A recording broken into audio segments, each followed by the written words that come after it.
পাহাড় তো গাছ আনতেছে যে গাছ তো আই ব্যবহারের তো আনতে আছে, হ্যাঁ ব্যবহারের তো আনি। সব গাছ কি আর বাড়তি হয়? বাড়তি হয় না, বাড়তি হওয়ার আগেই গাছ টাছ নিয়ে যায়।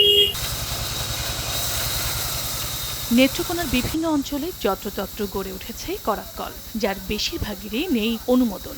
আবার অনুমোদন থাকাগুলোর অনেকটির নবায়ন নেই লাইসেন্স। চলতি বছর নতুন করে ১৬৪টি করাতকলের আবেদন করা হলে যাচাই বাছাই টেকে ৭৭টি, তবে পরিবেশের ছাড়পত্র পায় মাত্র ২টি। এর বাইরে আবেদনবিহীন আছে আরও ১০৫টি। ২০১৭ সাল থেকে এ পর্যন্ত করাতকলগুলোতে বিভিন্ন সময়ে ভ্রাম্যমাণ আদালত অভিযান চালালেও আইন মানছেন না কেউ। পাহাড়ি উপজেলা দুর্গাপুর ও কলমাকান্দায় অবাধে বনের কাঠ কেটে অবৈধ করাতকলে পাঠায় অসাধু চক্র। এতে উজাড় হচ্ছে পাহাড়ি অঞ্চলের বনাঞ্চল, আশ্রয়হীন হচ্ছে বন্যপ্রাণী। এছাড়াও পরিবেশের জন্য ক্ষতিকর গাছ রোপণ করে আবার তা কেটে বিক্রি করছেন ব্যবসায়ীরা। নগদের কাছে সব গ্রাহকই প্রিয়, তাই তো সারা দেশে ক্যাশ আউট চার্জ সবচেয়ে কম। পাহাড়ি এখানে কোনো মাল নাই।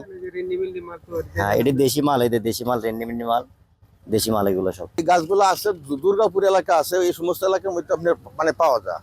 আর এখানে যেগুলো আছে এগুলো আপনার লোকালি। অপরিকল্পিত বনায়নের জন্য পরিবেশের খুবই খারাপ অবস্থা, অনাবৃষ্টি সহ বিভিন্ন ধরনের ক্ষতি হচ্ছে পরিবেশের। বনাঞ্চল রক্ষায় জনবল সংকট সহ বিভিন্ন সমস্যার অজুহাত বন বিভাগের। তবে অবৈধ করাতকল বন্ধ ও বনাঞ্চল রক্ষায় যৌথভাবে কাজ করার আশ্বাস স্থানীয় প্রশাসন ও পরিবেশ অধিদপ্তরের। খুব নগণ্য সংখ্যক এখন জনবল নিয়ে আমাদের কাজ করতে হইতেছে, এবং সেই জন্য আমরা এটা ইচ্ছা থাকা সত্ত্বেও কিন্তু আমরা সেইভাবে পারতেছি না। বেশ কিছু আমাদের অবৈধ করাতকল আছে, আমরা এটার বিষয়ে তাদেরকে আহ্বান করেছি যে তারা নিয়ম মেনে লাইসেন্স করে। জেলা প্রশাসন বন বিভাগের সমন্বয় করে অবৈধ করাতকল বিরুদ্ধে বিভিন্ন ধরনের অভিযান বা মোবাইল কোর্ট অব্যাহত রয়েছে। নেত্রকোনার ১০ উপজেলার আনাচে কানাচে সব মিলিয়ে ৩২৯টি করাতকল রয়েছে। এর মধ্যে ৬০টির লাইসেন্স থাকলেও নবায়নকৃত মাত্র ২৮টি।